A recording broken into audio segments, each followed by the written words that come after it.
کبھی سوچا ہے کہ کچھ لوگ اتنے ذہین یا تخلیقی کیوں لگتے ہیں؟ کیا یہ کوئی ایسی چیز ہے جو بس کچھ لوگوں کو ہی ملتی ہے؟ ایک پیدائشی تحفہ ہے نا؟ بالکل۔ تو آج ہم ایڈورڈ بے برگر اور مائیکل اسٹاربرٹ کی کتاب مؤثر سوچ کے 5 عناصر پر گہرائی سے بات کر رہے ہیں، اور یہ کتاب اسی خیال کو چیلنج کرتی ہے۔ جی، مصنفین جو خود ریاضی کے پروفیسر ہیں کہتے ہیں کہ مؤثر سوچ کوئی جادو نہیں ہے، بلکہ ایک ایسی صلاحیت ہے جسے سیکھا جا سکتا ہے۔ بالکل سائیکل چلانے کی طرح۔ تو آج ہم یہی جاننے کی کوشش کر رہے ہیں کہ کیا یہ واقعی ممکن ہے، اور اگر ہاں تو اس کا طریقہ کیا ہے؟ اور دیکھیں، اس کتاب کی خوبصورتی یہ ہے کہ یہ بہت بڑے فلسفے کو بہت ہی عملی انداز میں پیش کرتی ہے۔ اچھا۔ انہوں نے سوچنے کے عمل کو قدیم یونان کے 5 کلاسیکی عناصر سے جوڑا ہے: زمین، آگ، ہوا، پانی۔ اور ایک 5واں جوہر۔ جی، جسے وہ جوہر اصلی کہتی ہیں۔ ہر عنصر سوچنے کی ایک عادت ہے، یوں سمجھ لیں کہ ایک ٹول ہے، اور ان کا دعویٰ ہے کہ اگر ہم ان میں مہارت حاصل کر لیں تو ہم صرف مسائل حل نہیں کریں گے بلکہ چیلنجز کو موقعوں میں بدلنا سیکھ جائیں گے۔ یہ تو بہت بڑا دعویٰ ہے۔ تو آئیے اس سفر کو شروع کرتے ہیں۔ پہلا قدم یا پہلا عنصر زمین ہے۔ جی، یعنی اپنی سوچ کے لیے ایک ٹھوس بنیاد بنانا۔ ٹھیک ہے۔ بالکل۔ تو کتاب کا آغاز ہوتا ہے سیلس نامی ایک طالب علم کی کہانی سے۔ اچھا، وہی طالب علم جو امتحان میں فیل ہو جاتا ہے؟ جی بالکل، اور اسے شدید جھٹکا لگتا ہے۔ اسے پورا یقین تھا کہ اس نے سب کچھ پڑھا ہے اور وہ ہر چیز سمجھتا ہے۔ لیکن اصل میں ایسا تھا نہیں۔ نہیں، اس کی سمجھ بہت سطحی تھی۔ وہ جانتا تھا کہ چیزیں کیا ہیں، لیکن یہ نہیں جانتا تھا کہ وہ کیوں اور کیسے کام کرتی ہیں۔ یہی وہ جال ہے جس میں ہم میں سے اکثر پھنستے ہیں۔ میں اسے پوری طرح متفق ہوں۔ ہم اکثر معلومات کو صرف یاد کر لیتے ہیں، اسے سمجھتے نہیں ہیں۔ صحیح۔ تو کتاب کے مطابق اس سطحی علم سے نکل کر حقیقی گہری سمجھ تک کیسے پہنچا جائے؟ تو مصنفین کہتے ہیں کہ گہرائی کا راستہ بنیادی باتوں یعنی فنڈامنٹلز سے ہو کر گزرتا ہے۔ بنیادی باتیں؟ جی۔ وہ ٹونی پلوگ نامی ایک مشہور ٹرمپٹ بجانے والے کی مثال دیتی ہیں۔ جب وہ اپنی ماسٹر کلاس میں بہت باصلاحیت موسیقاروں کو سکھا رہے ہوتے تھے تو وہ ان سے ایک بہت ہی آسان بچوں والی دھن بجانے کو کہتے تھے۔ اچھا۔ اور جب وہ ماہر طلبہ اسے بجاتے تو وہ بالکل عام سی لگتی تھی، لیکن پھر جب ٹونی خود وہی دھن بجاتے تو اس میں ایک جادو ہوتا تھا، ایک گہرائی ہوتی تھی۔ بالکل۔ واو! یعنی فرق ٹیلنٹ کا نہیں بلکہ بنیادی باتوں پر گرفت کا تھا۔ تو یہ گرفت حاصل کرنے کے لیے کیا عملی اقدامات ہیں؟ کیا یہ صرف زیادہ محنت کرنے کے بارے میں ہے؟ محنت سے زیادہ یہ صحیح جگہ پر محنت کرنے کے بارے میں ہے۔ کتاب میں 4 تکنیکیں بتائی گئی ہیں۔ پہلی، بنیادی باتوں پر عبور حاصل کریں، ٹھیک ہے۔ کھو جائیں۔ دوسری ٹیکنیک ہے چھوٹے حصوں پر کام کریں۔ مطلب ایک بڑے مسئلے کو دیکھ کر ہمت ہارنے کے بجائے جی، اس کا ایک چھوٹا سا قابل انتظام ٹکڑا حل کریں، اس سے آپ کو اعتماد ملتا ہے۔ اور تیسری ٹیکنیک ہے غیر ضروری چیزوں کو ہٹائیں۔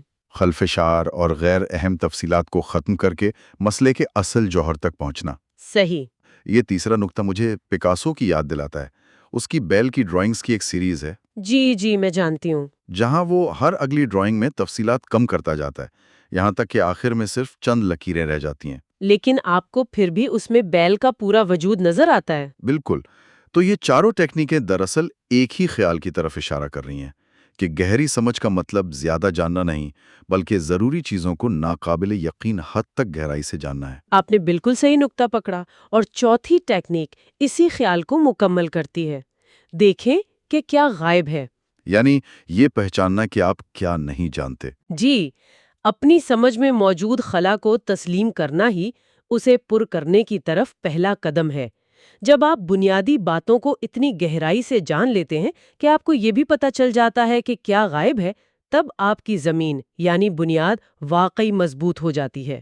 ٹھیک ہے، تو ہم نے ایک ٹھوس بنیاد بنا لی، ہم نے موضوع کو اس کی گہرائی میں جا کر سمجھ لیا، لیکن کیا ہو اگر اس بنیاد کو بناتے ہوئے ہم سے کوئی بڑی غلطی ہو جائے؟ اکثر لوگ تو وہیں ہمت ہار دیتے ہیں یا شرمندہ ہو کر پیچھے ہٹ جاتے۔ ہاں، تو یہاں سے آگے کیسے بڑھیں؟ یہ ایک بہترین سوال ہے، اور یہی ہمیں دوسرے عنصر آگ کی طرف لے جاتا ہے۔ آگ؟ جی، مصنفین کہتی ہیں کہ جب آپ کی بنیاد مضبوط ہو تو اگلا قدم اسے آگ لگانا ہے، مطلب اپنی غلطیوں کو، اپنی ناکامیوں کو گلے لگانا ہے۔ کامیاب ہونے کے لیے ناکام ہوں۔ بالکل، ناکامی آپ کی کوشش کا اختتام نہیں بلکہ سیکھنے کے عمل کا ایندھن ہے۔ یہ سننے میں تو بہت انقلابی لگتا ہے، لیکن عملی زندگی میں یہ بہت مشکل ہے، خاص طور پر ہمارے معاشرے میں، اسکول میں، دفتر میں۔ ناکامی کو ایک کمزوری سمجھا جاتا ہے۔ جی، ایک شرمندگی۔ کوئی جان بوجھ کر ناکام کیوں ہونا چاہے گا؟ دیکھیں، کتاب اس نفسیاتی رکاوٹ پر بات کرتی ہے۔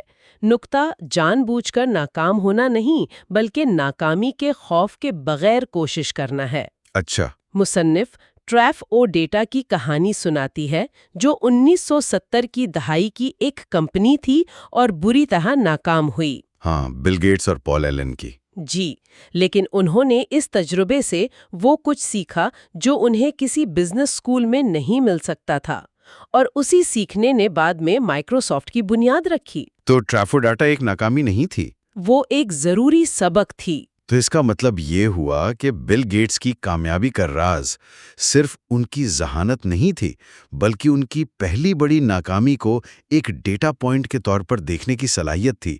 یہ تو سوچنے کا پورا انداز ہی بدل دیتا ہے۔ بالکل، یہ کمال پرستی یعنی پرفیکشنزم کے بالکل خلاف ہے۔ کتاب اسے بار بار سیکھنا یعنی ایٹریٹو لرننگ کہتی ہے۔ ڈرافٹنگ کی طرح؟ جی، آپ پہلا ڈرافٹ لکھتے ہیں یہ جانتے ہوئے کہ وہ نامکمل ہوگا، پھر آپ اس پر تنقید کرتے ہیں، اسے بہتر بناتے ہیں اور دوسرا ڈرافٹ لکھتے ہیں۔ ہر ناکامی یا خامی آپ کو اگلے قدم کا اشارہ دیتی ہے۔ اور کبھی کبھی تو ناکامیاں غیر متوقع کامیابیوں کو جنم دیتی ہیں۔ صحیح کہا، 3M کمپنی کی مشہور پوسٹ اٹ نوٹس کی ایجاد ایک ناکام تجربے کا نتیجہ تھا۔ وہ ایک مضبوط گوند بنانا چاہ رہے تھے نا؟ جی، لیکن اس کی بجائے ایک ایسا گوند بن گیا جو بہت کمزور تھا اور آسانی سے ہٹایا جا سکتا تھا۔ سالوں تک وہ اسے ایک ناکامی سمجھتی رہیں، جب تک کہ کسی نے اس کا تخلیقی استعمال نہیں سوچ لیا۔ یہ مجھے اپنے کالج کے دنوں کی یاد دلاتا ہے، جب میں ایک پروگرامنگ کے مسئلے پر گھنٹوں پھنسا رہا۔ جب میں نے تقریباً ہمت ہار دی تو مجھے احساس ہوا کہ میں غلط مسئلے کو حل کرنے کی کوشش کر رہا تھا۔ وہ ناکامی ہی اصل کامیابی کی وجہ بنی۔ بالکل، یہی نکتہ ہے۔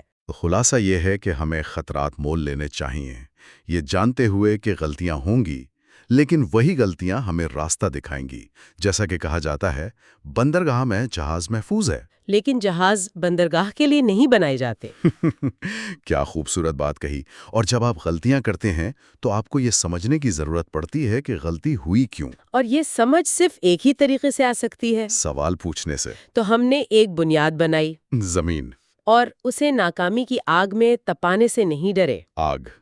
لیکن یہ جاننے کے لیے کہ کیا غلط ہوا یا آگے کیا کرنا ہے، ہمیں سوالات کی ضرورت ہے۔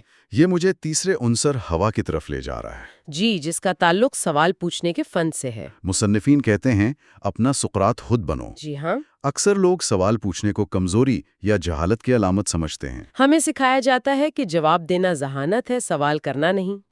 بالکل، لیکن کتاب کہتی ہے کہ اصل سمجھ جوابات سے نہیں بلکہ سوالات سے پیدا ہوتی ہے۔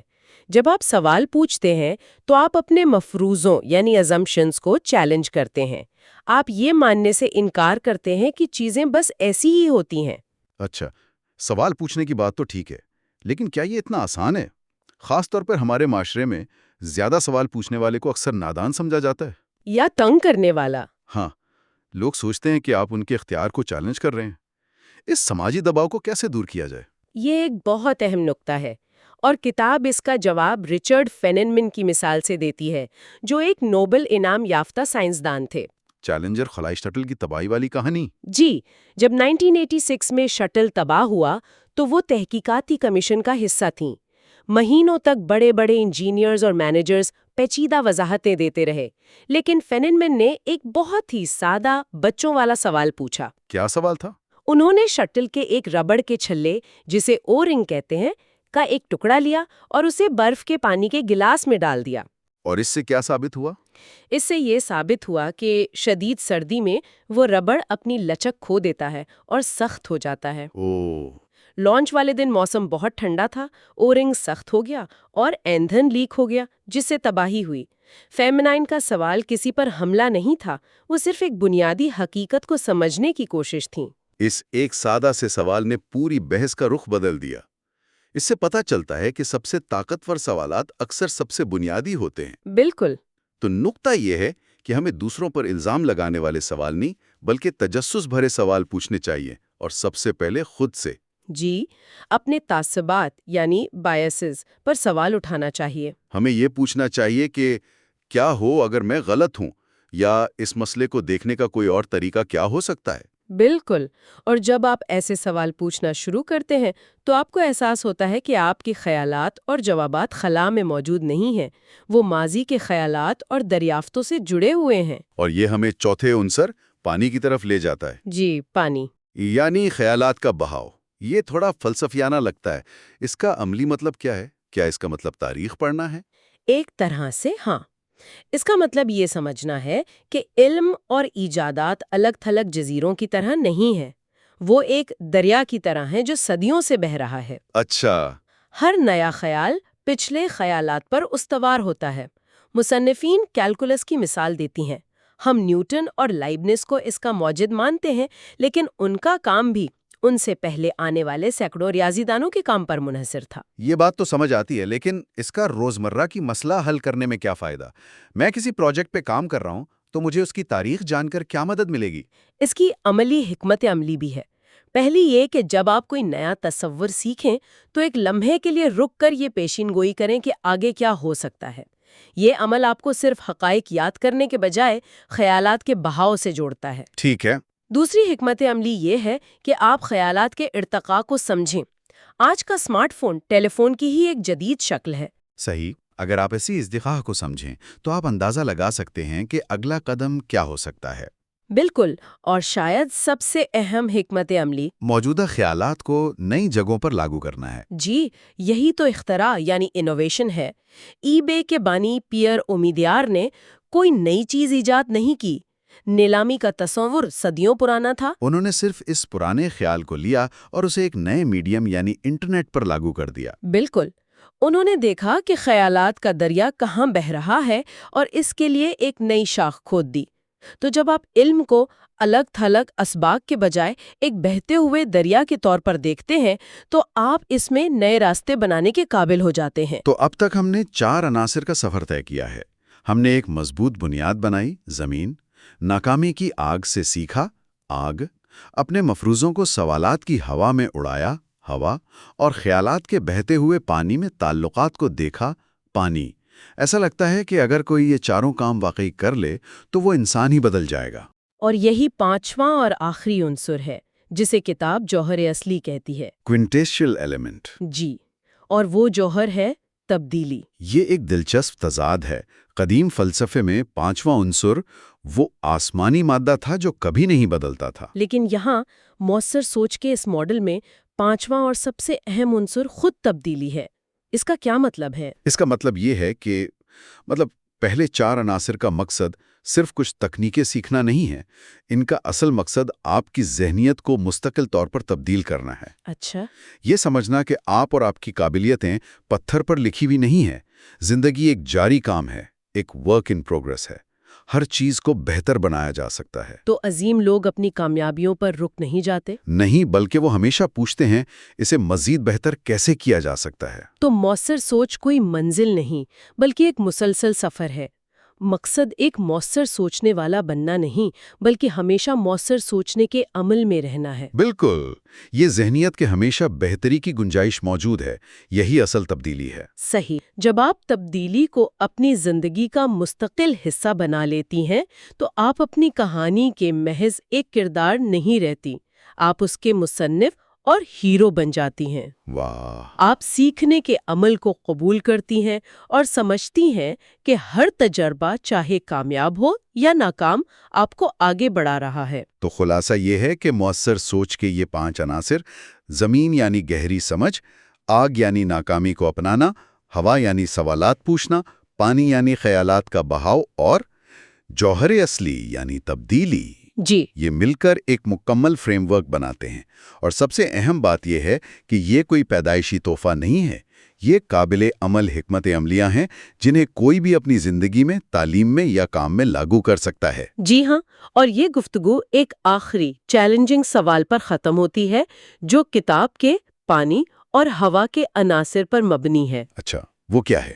اگر ہمارے تمام موجودہ خیالات اور عقائد، چاہے وہ سائنسی ہوں یا ثقافتی، ایک تاریخی بہاؤ کا حصہ ہے اور وقت کے ساتھ ساتھ تیار ہوتے ہیں، ٹھیک ہے۔ تو آج کا کون سا ایسا مضبوطی سے مانا جانے والا عقیدہ ہے جسے ہم ایک اٹل حقیقت سمجھتے ہیں جو آج سے 50 سال بعد لوگوں کو مضحکہ خیز یا عجیب لگے گا؟ یہ گہرا سوال ہے۔ یہ ہمیں مجبور کرتا ہے کہ ہم ہر اس چیز پر سوال اٹھائیں جسے ہم یقینی سمجھتے ہیں۔ بالکل۔ یہ سوچنے کے لیے ایک بہترین نقطہ ہے کہ ہم اپنے ارد گرد کی دنیا کا تنقیدی جائزہ کیسے لے سکتے ہیں۔